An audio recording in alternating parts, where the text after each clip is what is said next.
Je suis Jeanne de Ferrette, comtesse d'Autriche, et mon histoire s'inscrit au cœur du XIVe siècle, une époque marquée par des alliances stratégiques, des luttes pour le pouvoir, et le poids écrasant des traditions. Née en 1300, j'étais destinée à jouer un rôle crucial en l'histoire des Habsbourg par mon mariage avec Albert II, surnommé le Sage. Ma jeunesse fut bercée par l'air pur de l'Alsace et le tumulte des rivalités féodales. En tant qu'héritière du comté de Ferrette, mon union avec Albert fut arrangée pour consolider les territoires et renforcer les ambitions des Habsbourg. Je me souviens encore du jour de mes noces en 1324, une cérémonie grandiose, où les étendards flamboyaient sous le ciel de Vienne. Mais derrière la splendeur des festivités, j'avais conscience du poids de mes responsabilités. Albert II était un homme sage et visionnaire, mais austère. Il avait un rêve, consolider et étendre l'influence des Habsbourg à travers l'Empire. En tant qu'épouse, j'étais davantage qu'une simple compagne. Je participais aux discussions stratégiques et veillais à la bonne gestion des domaines. Albert était respectueux de mon jugement, ce qui était rare à une époque où les femmes étaient souvent cantonnées à un rôle domestique. La période de notre union, de 1330 à 1358, fut marquée par des épreuves et des triomphes. Albert, en digne représentant des Habsbourg, œuvra à l'unité des territoires autrichiens et à leur développement économique. Ensemble, nous avons instauré des réformes administratives et renforcé les lois qui protégeaient nos sujets contre les abus des nobles.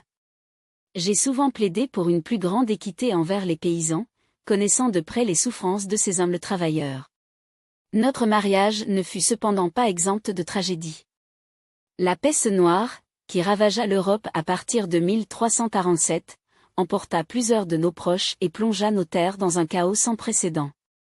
Je n'oublierai jamais ces années d'angoisse, où les prières semblaient immunies face à un fléau si terrible. Pourtant, Albert et moi avons trouvé la force de soutenir nos sujets en multipliant les efforts pour limiter la propagation de la maladie et réparer les dommages causés par cette calamite. Sur le plan personnel, ma plus grande fierté fut d'avoir donné à Albert une descendance qui assurait la continuité de notre lignée.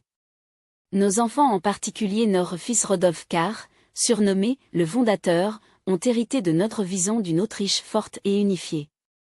Rodolphe perpétua notre ambition en établissant l'université de Vienne et en consolidant les fondations de la puissance habsbourgeoise.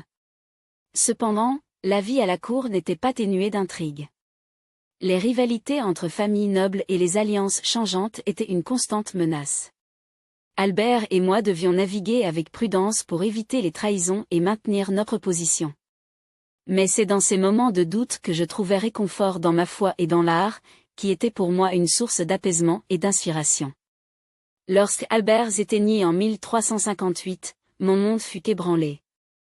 J'étais désormais veuve, mais je me devais de continuer à veiller sur les intérêts de notre famille et de nos terres.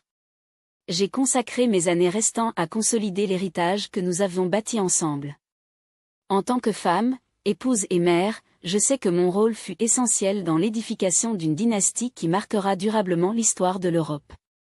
Aujourd'hui, alors que je contemple le passé, je suis fière de la trace que nous avons laissée.